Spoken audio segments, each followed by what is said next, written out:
Hi, Marilyn here, and I'm back with Cotton and Chocolate, Saturday Sampler, Block 5, Laurel, and we're going to start doing our piecing. So first we're making our half square triangles, and we're going to take our 16 Laurel and our 16 butterscotch solids that I cut into 2 5/8 inch size so that I can cut them down to size. And I just marked with my magic wand the back of my Laurel. You can choose either side. Doesn't matter, either one, but you only have to mark one side, of course. Mark them, and then I sewed on that line, cut them down the middle. We've done this a lot already. And then got my half square triangle. I pressed to the Laurel. They say press to the darker side, so I elected that as my darker side, and then I used my block lock, and I cut them all down to 2 inches. Done this many times now, so you should be good at that.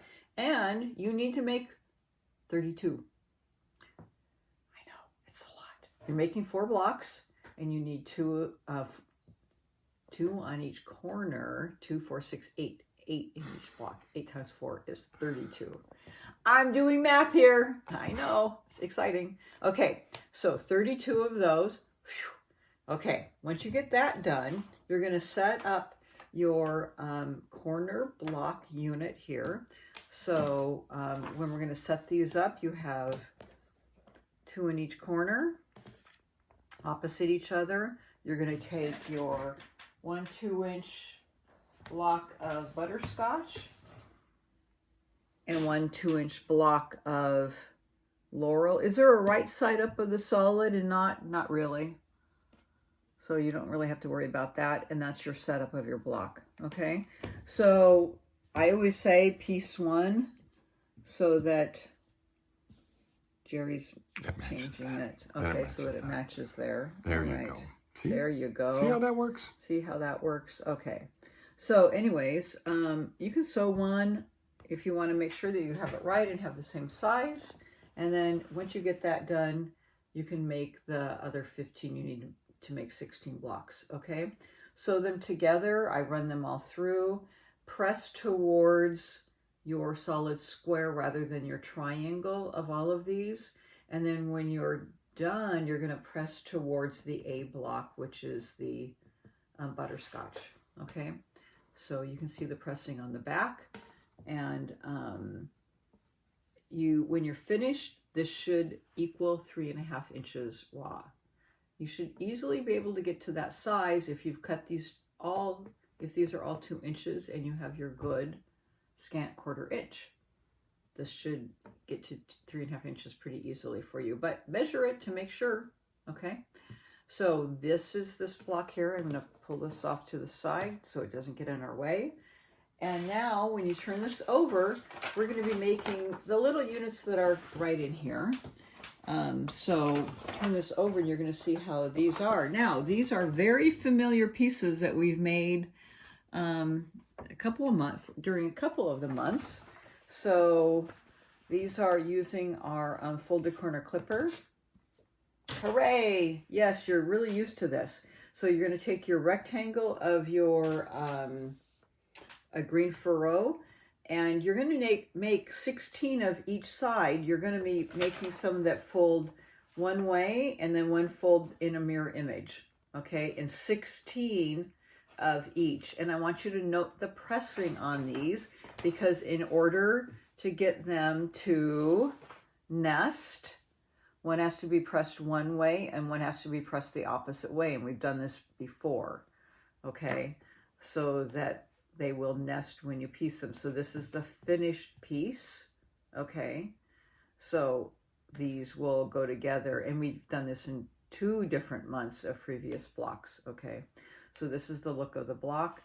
So when I'm doing this, and I need 16 going all one way and 16 going the other, and I think I've talked about this before, I only have a couple laid out, but when I do them one way, I have all 16, well, I'll do a couple at a time, laid vertically, and I'm right-handed, so I'm doing this right-handed, and this is my 2-inch piece on my folded corner clipper, and I'll do all this way, cutting them all vertically, and then I'll, do a couple at a time, and I do take my Silicone glue stick, and I'll put a dab of glue here and here. Stick here. But I'll put a dab of glue here and a dab of glue there on all of them, and it holds them before I sew it. And then I'll just kind of go ahead and I'll do all of my 16, just put them in line, and I'll get them ready to sew. So those are all my vertical cuts, and these will of course be folding that way, which is the first diagram. So those would be your vertical cuts, and then your horizontal cuts are the diagram that will go this way. How do I know it? Well, if you turn it upside down, you know it's that horizontal, okay? It just looks opposite here. So I lay it this way, and I lay them all horizontally. And how do I know they're vertical and horizontal? Well, because I've probably done like thousands of these. So I'm just used to it. But it's a really easy and efficient way to do it. And then you know that you aren't messing up on it. So I just lay them all out and do them all exactly the same, all 16, and glue them and lay them up, and then I run them through my machine. Okay, then I press them afterwards. All right, so that's how I handle that. Now, when you're pressing them, it doesn't matter which one you do, but one of them you're going to press towards the triangle that you added, and the other one you're going to press towards the rectangle. So hopefully you remember that. You'll remember that when you go to add these if you forgot to do it, because then you have to repress it. And boy, they aren't so happy to be repressed because they have this little memory. But it's a lot easier to piece them this way when you have one pressed towards the rectangle and one pressed towards the triangle. And there are arrows here to remind you to do it that way. So now when I go to do this, they will nest nicely. And if you have trouble getting them to match, I'll kind of push that in there. I will stick a little bit of glue right there, right on that green. And then I'll just stick that right in, and boy, it holds very nice.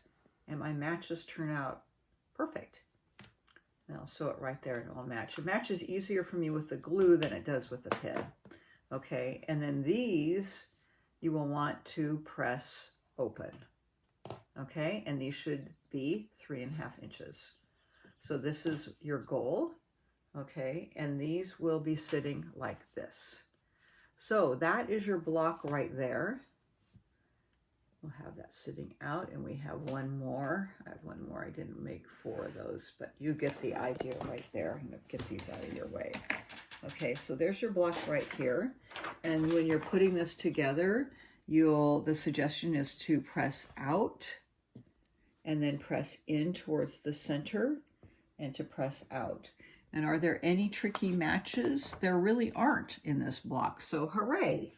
It's pretty easy that way. So it's a pretty straightforward block. I think is pretty easy to accomplish. And again, like all the other ones, your 4 blocks should measure raw 9.5 inches. So have fun making the block, and we'll see you next time. Thanks so much.